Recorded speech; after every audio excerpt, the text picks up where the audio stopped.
Good morning बच्चों।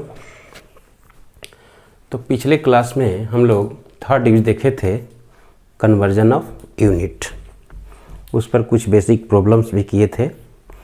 आज देखेंगे फोर्थ यूज डायमेंशन के, जो कि बहुत इम्पोर्टेंट है और इस पर क्वेश्चन भी पूछता है एग्ज़ाम कंपटीशन वगैरह में, इसलिए ये थोड़ा ज़्यादा इम्पोर्टेंट है। तो इसमें होता है कि कोई फिजिकल एक्सप्रेशन हम लोग डिराइव करते हैं, कोई फिजिकल फार्मूला को हम लोग डिराइव करते हैं डायमेंशन मेथड से। ठीक है, तो पहले इसका हेडिंग लिख दें कि to derive physical expression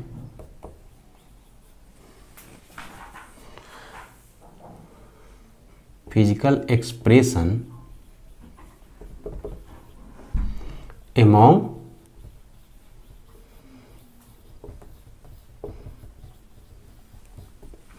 different physical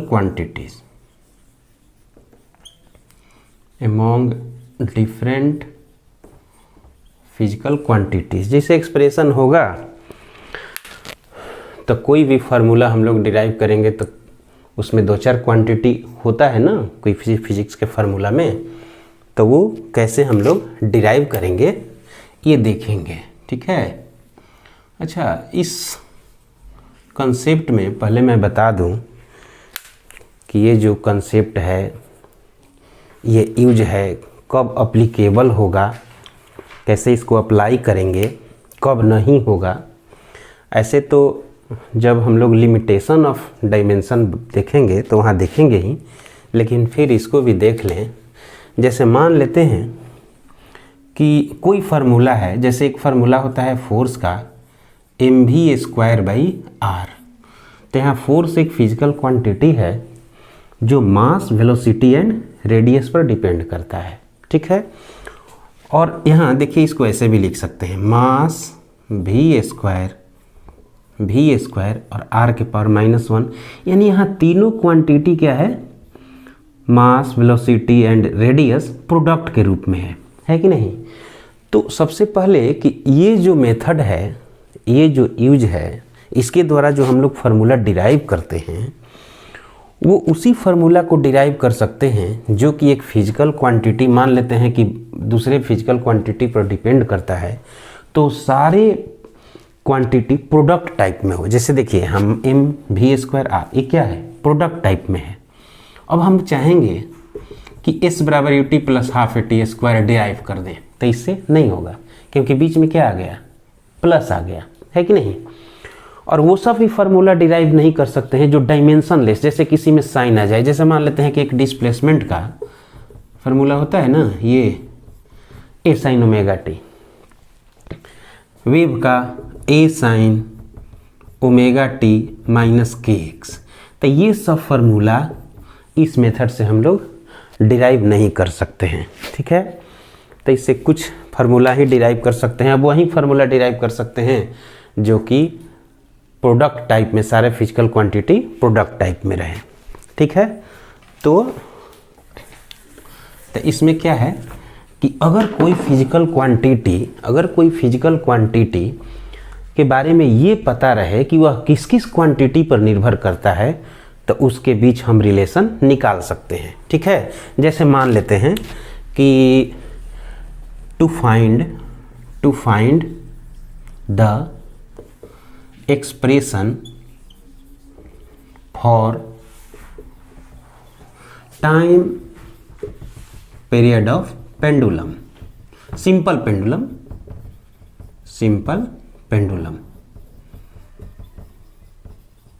चलिए इसका निकालना है। ठीक है, सिंपल पेंडुलम क्या होता है कि एक स्ट्रिंग होता है और यहाँ ये बॉब होता है, ठीक ना, और इसके सेंटर से, ये एक सेंटर है, ये बॉब होता है जिसका मास m है और ये लेंथ है स्ट्रिंग का लेंथ। एक्चुअली लेंथ ना हम लोग यहाँ इसके सेंटर से लेते हैं। ठीक है, लेंथ इसके सेंटर से लेते हैं। इसको इफेक्टिव लेंथ बोलते हैं, लेंथ ऑफ स्ट्रिंग, लेकिन इसके सेंटर से यहाँ तक ये लेंथ हम लोग कंसीडर करते हैं। अभी स्ट्रिंग अगर लगाएंगे तब तो यहीं लगाएंगे, लेकिन लेंथ हम काउंट जब करेंगे तो यहाँ से काउंट करेंगे, ठीक है। इसीलिए है ना, इसमें छोटा बॉब डाला जाता है कि इसका सेंटर इसके बहुत नज़दीक हो। तो चलिए वो तो अलग बात है। तो इसका टाइम पीरियड निकालना है। तब मान लेते हैं कि let the time period t depends on पहला मास ऑफ बॉब, इस ब्लॉक को हम बॉब बोलते हैं।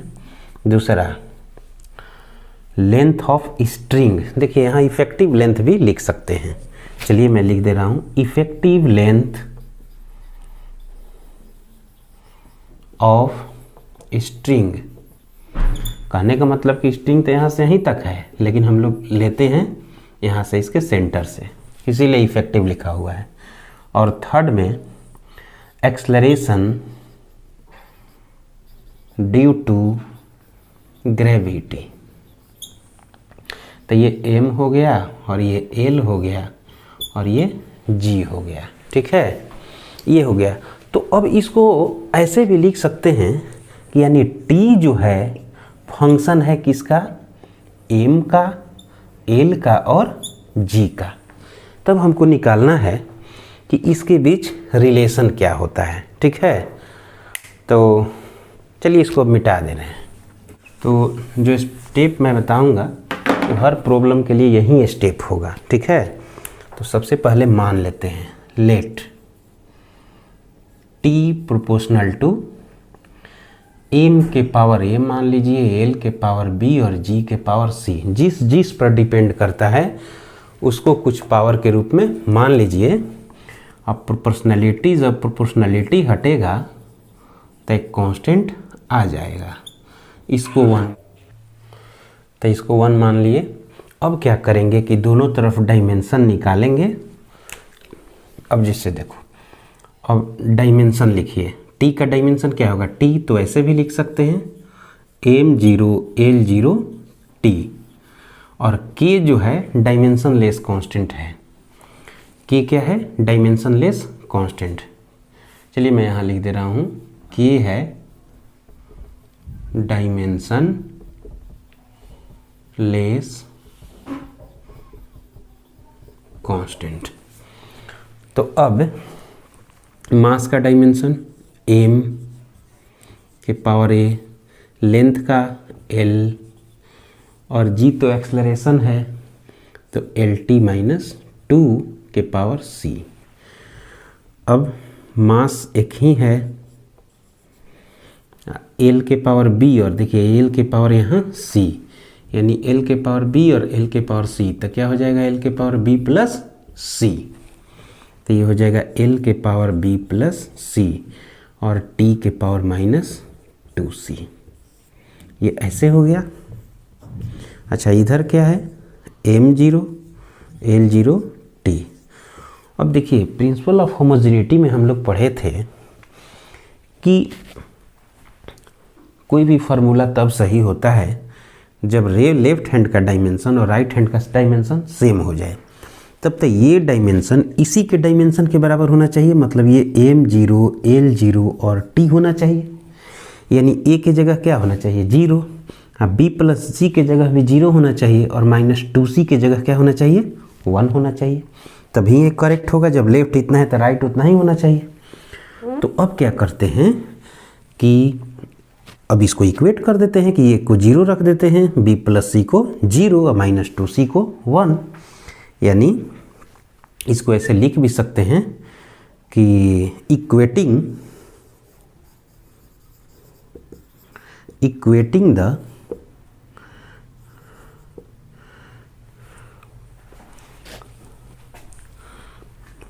Power of m, l and t, तब क्या हो जाएगा।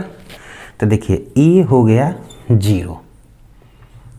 चलिए इसको मैं मान ले रहा हूँ x equation, b plus c बराबर 0 वाई इक्वेशन, थोड़ा बड़ा लिख दे रहे हैं, बी प्लस सी बराबर 0 वाई इक्वेशन, और -2c इज इक्वल टू क्या होगा 1, इसलिए c बराबर -12, ये z।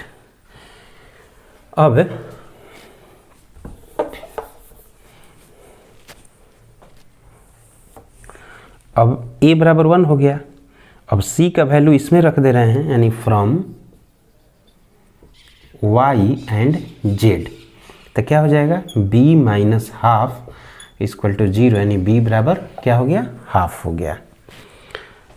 तो अब यहाँ से निकल गया, क्या निकल गया कि a बराबर 0 हो गया और b बराबर हाफ हो गया और c बराबर -12 हो गया। इतना काम सब में करना है। अब a b c का बस वैल्यू इसमें पुट कर देंगे, मेरा इक्वेशन आ जाएगा। अब putting the values of a b and c in equation 1, तब क्या हो जाएगा t is equal to m के power 0 l half g minus half. अब देखिए m के पावर 0 आ गया, इसका मतलब कि टाइम पीरियड मास पर डिपेंड नहीं करता है। तो डिपेंडेंसी में एक आध क्वांटिटी अगर अधिक भी ले लेते हैं तो वो बाद में लास्ट में वो छट जाता है।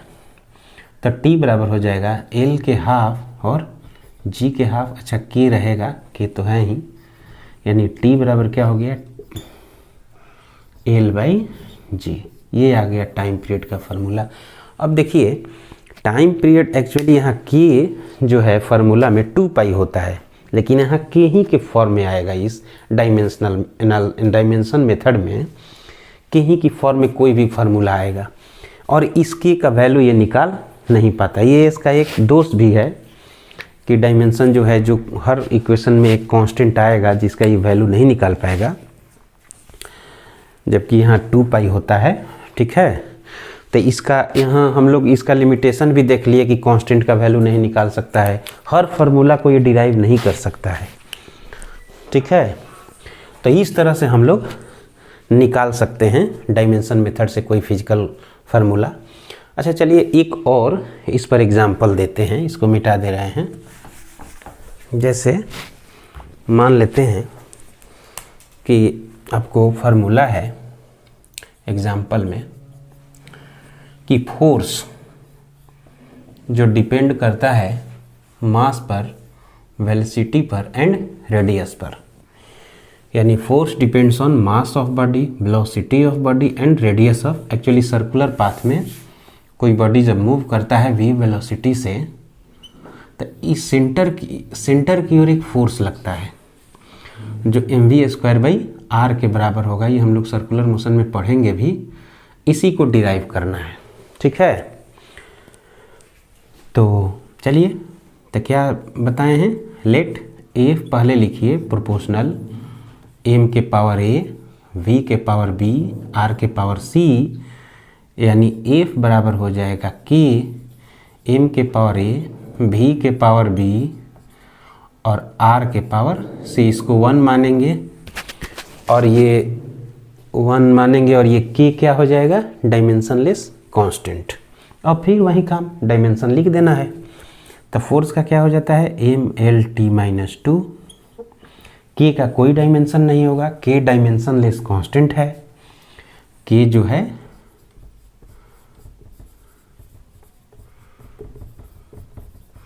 डायमेंशनलेस कांस्टेंट है। तो मास का m के पावर a, v होगा lt-1, r होगा इतना। अब देखिए m एक ही है, अब l यहाँ भी है, l यहाँ भी है, तो l के पावर b या l के पावर c, तो क्या हो जाएगा b प्लस c, और t के पावर माइनस b, ये हो गया। और इधर है mlt-2। अब equating the power of m, l and t equating the power of m, l and t। तो क्या पाएंगे आप? तो देखिए, चूँकि प्रिंसिपल ऑफ होमोजेनिटी के लिए क्या कहता है कि लेफ्ट हैंड का डायमेंशन और राइट हैंड का डायमेंशन सही होगा, सेम होगा, तभी फार्मूला करेक्ट होगा। तब तो यहाँ यहीं आना चाहिए m, l, t -2, यानी माइनस जी के जगह -2 आना चाहिए, b + c के जगह 1 आना चाहिए और a के जगह भी 1 आना चाहिए। तो चलिए, तब क्या हो जाएगा? यहाँ 1 है, यहाँ 1 है, तो a बराबर 1 आ गया। चलिए इसको x मान लिए। b + c = 1 आ गया, इसको y मान लिए, और -b = -2 आ गया, इसलिए b बराबर 2 आ गया, इसको z मान लिए। ठीक है, तो a बराबर 1 हो गया, b बराबर 2 हो गया। तो ये तो निकल जाएगा फ्रॉम y एंड z। क्या हो जाएगा? तो b का वैल्यू 2 रख दीजिए, तो 2 + c = 1, यानी c बराबर 1 - 2, इसलिए c बराबर क्या हो गया? -1। ठीक है, तो इसलिए ये हो गया a बराबर आ गया 1, b बराबर आ गया 2 और c बराबर -1। अब इसका वैल्यू इसमें रख दे रहे हैं।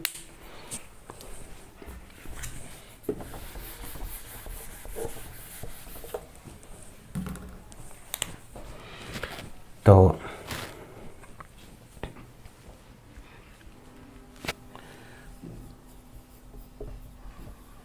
putting the values of a, b and c in equation 1, तो f बराबर क्या हो जाएगा? k m के पावर 1, b के पावर 2 और r के पावर -1। तो f बराबर हो जाएगा k m b² और इसको ले आ दिए, तो ये इस तरह से हो गया।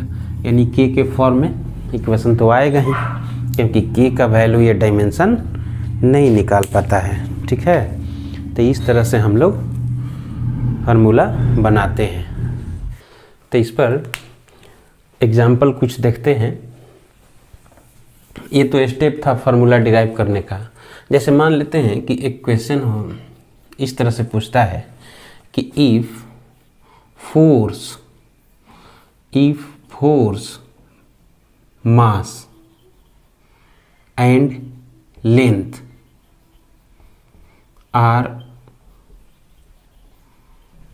Taken as fundamental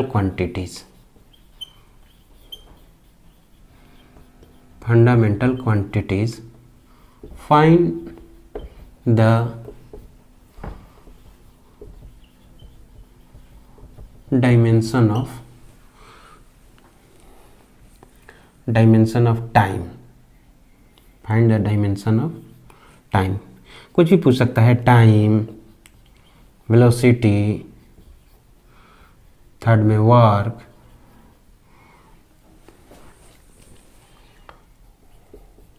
impulse,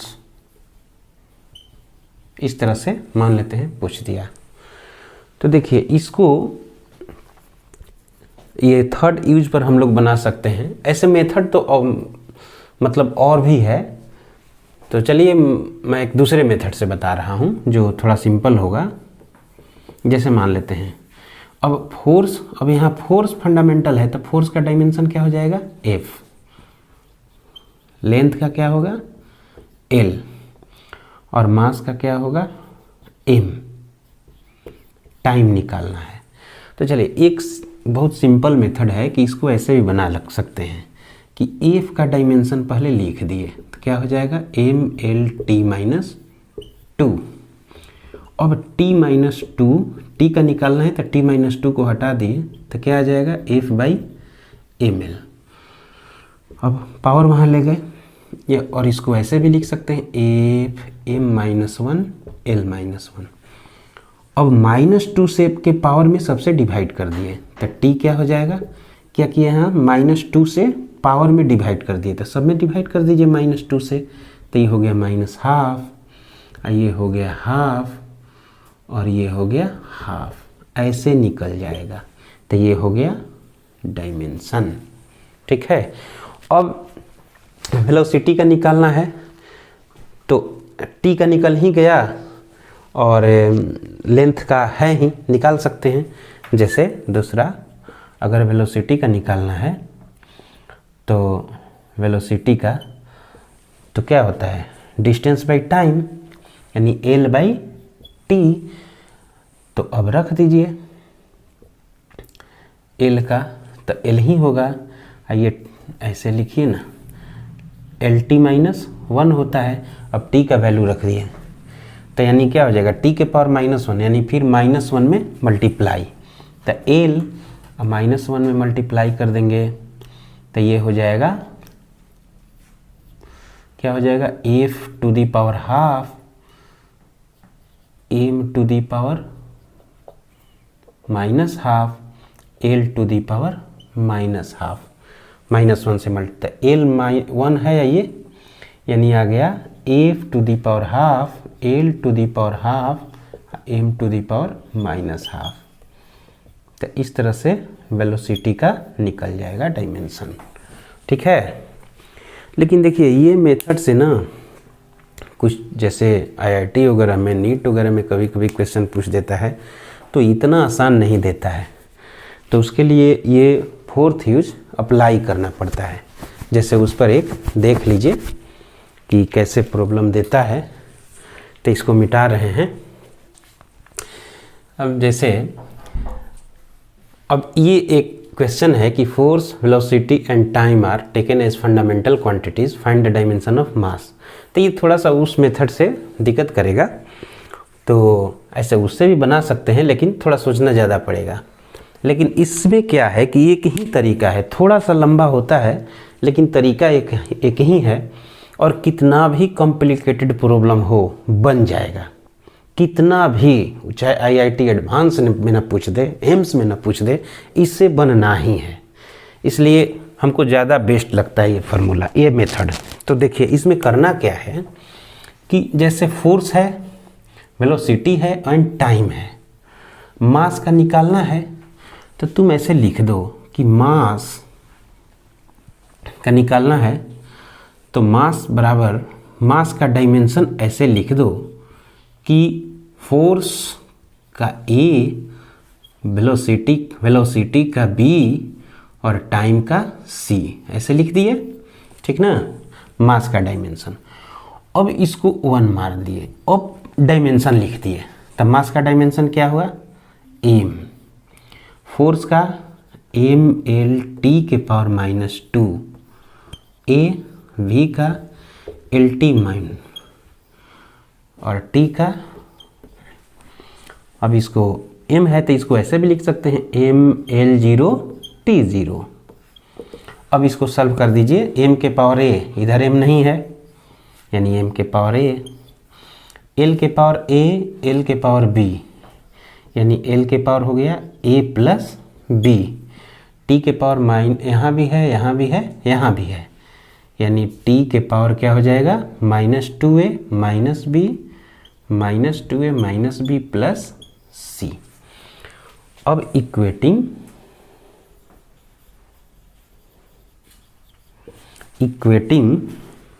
the power of M, L and T, क्या हो जाएगा, A की जगह क्या हो जाएगा 1, चलिए इसको x मान लिए, A प्लस B क्या हो जाएगा 0, इसको y मान लिए, और -2A minus B plus C बराबर 0, इसको z मान लिए। तो अब सॉल्व कर दीजिए, देखिए यहाँ से रखेंगे तो b बराबर -1 हो जाएगा क्योंकि a प्लस b बराबर 0, तो फ्रॉम x एंड y को करेंगे तो यहाँ 1 रखेंगे तो क्या हो जाएगा, b बराबर -1। अब a और b का मान रख दीजिए c में, यानी फ्रॉम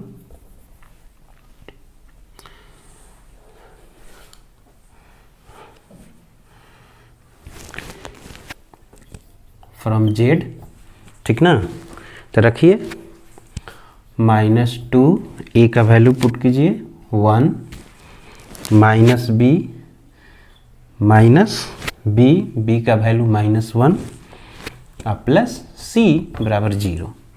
तो ये हो गया -2 + 1 + c = 0, यानी c = 2 - 1, इसलिए c बराबर क्या हो गया 1, यानी डैट इज a बराबर 1, b बराबर -1 और c बराबर 1।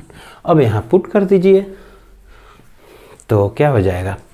अब पुटिंग दीज इन इक्वेशन 1, तब क्या हो जाएगा, मास का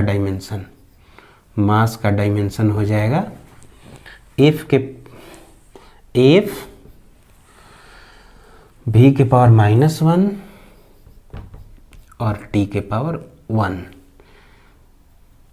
ऐसे लिख देते हैं f t v के पावर -1, ठीक है। इस तरह से मास का डायमेंशन निकल गया। तो ये थोड़ा सा लगता है लंबा, लेकिन है बहुत सिंपल है कि नहीं। एक ही तरीका है और इससे कितना भी कॉम्प्लिकेटेड प्रॉब्लम हो बन जाता है, ठीक है। तो इस तरह से हम लोग ये यूज़ देखे और ये यूज़ बहुत इम्पोर्टेंट भी था। तो अब नेक्स्ट वीडियो में आज के लिए इतना ही।